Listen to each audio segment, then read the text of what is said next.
తెలంగాణ రాష్ట్రంలో ఒక కొత్త ప్రాంతీయ రాజకీయ పార్టీని జాగృతి అధ్యక్షురాలు కవిత గారు ఈ నెల ఏప్రిల్ 25, 2026 రోజున స్థాపించబోతున్నారు.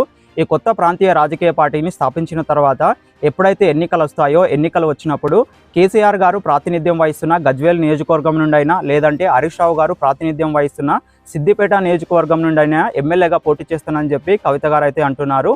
ఇక్కడ ముఖ్యమంత్రి రేవంత్ రెడ్డి గారు కూడా సిద్దిపేట నియోజకవర్గం నుంచి కాంగ్రెస్ పార్టీలో ఎవరు గెలిస్తే వాళ్లకు మంత్రి పదవి ఇస్తానని అంటున్నారు. అదే కాకుండా ముఖ్యమంత్రి రేవంత్ రెడ్డి గారు ఇంతకుముందు కూడా మహారాష్ట్రలో అలాగే బీహార్లో ఎన్నికలు జరిగినప్పుడు అక్కడికి వెళ్ళి ప్రచారం అయితే చేశారు.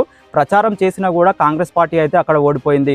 మళ్ళీ ఇప్పుడు ముఖ్యమంత్రి రేవంత్ రెడ్డి గారు కేరళ రాష్ట్రంలో ఎన్నికలు జరుగుతున్నాయి కదా, అక్కడ ప్రచారం అయితే చేస్తున్నారు.